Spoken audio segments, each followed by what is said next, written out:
life's rolling on, throwing us all of the cards, right? And I think that one of the things that we can so easily be tempted to do when we're entering lockdown is go into wallowing self-pity mode. And I think I've been feeling a little bit of that today.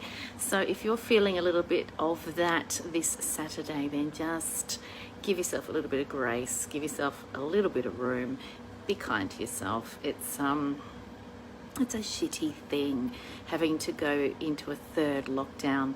Now, at the moment, it's supposed to be for 5 days until midnight on Wednesday night. Who knows? We all know that these things have a life of their own. So let's all hold strong as best we can.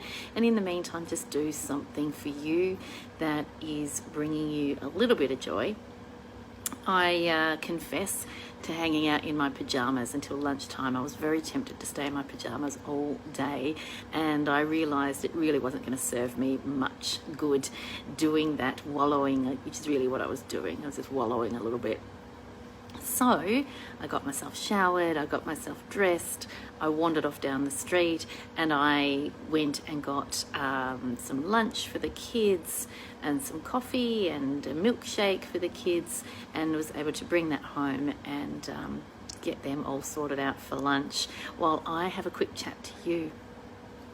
Meanwhile, I'm actually surrounded by a dog and 2 cats at the moment. They're endlessly fascinated. Anytime I sit down, they want to know what I'm doing. So that's kind of lifting my spirits a little bit, just being with the pets, these lovely fur babies of ours. We've got 2 kittens who are jet black, and they look like brother and sister, but they're actually foster brother and sister, or adopted brother and sister. They're not blood related at all, and their personalities could not be more different from one another. Lizzie is right at my feet, and she is very inquisitive and playful, and I think she's convinced the dog that he's actually another cat, whereas Zumbo is very, very shy and very, very quiet and timid. And it reminds me, I think, a little bit about, some of you who approach the promotion of your business. And I think in times like this, when we're in lockdown and we're having to innovate really quickly or make changes, I had to contact the people at Crawleyhouse yesterday and just say, look, this is the lay of the land, work from home, do telehealth, if you are coming into the business for a legitimate reason, masks on, all of the stuff, pivoting, being really quick thinking, really quick reacting. And I have to shout out to, the restaurants and cafes that I've seen pivoting really, really quickly. But it's a personality thing too, right? It's a bit like Zumbo. Some of you aren't very comfortable being front and center on social media. And I think that this current situation really illustrates why having a social media presence is actually a real help to you and to your community, so that they can follow what's going on in your business. So cafes who've had pre-bookings, restaurants who've had pre-bookings for St. Valentine's dinners, have been doing all sorts of clever things, like announcing that they are pivoting to do at-home dinners instead. So people who prepaid their Valentine's Day dinner still get their dinner, but they get it delivered to them at home instead. I don't know how they're going to do it. I think it's amazing that they've been able to innovate and turn this around with less than 24 hours notice. They must all be exhausted. But they're doing it. Having that social media presence has helped them communicate with their clients and their customer base.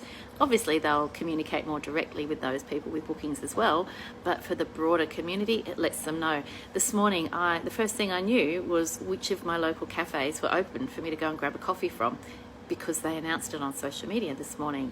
So I think it's really important to give yourself the grace of a wallowing day, if that's what you need today. And of course, it is the weekend. You're allowed to actually have a weekend. But also use this as an opportunity to think about what communication that would be helpful to my community and communication that would be helpful to my clientele. What can I do differently? How can I use social media as a tool to help me in my business communicate better with my community? So it's really important to remember, being present on social media isn't all about being salesy or pushy or any of those things. You very rarely hear me selling you something, right? So it's all about communicating. It's all about letting people know what's going on, so that everybody can take a breath and say, right, I know the lie of the land. I know that cafe's open for takeaway. I know that cafe's just decided to close for the 5 days. I know that hairdressing salon has is making the process of making contact with everybody to reschedule. I know what's going on with my gym, because all of these things are available online to communicate with their client base. So have a think about that. If you have been shying away from using social media for your business, have a think about the power of it as a communication tool, just like I am communicating with you today and encouraging you.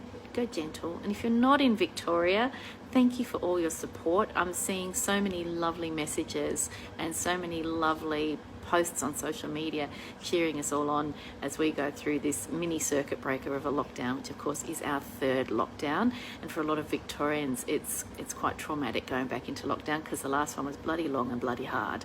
So let's all hang in there together.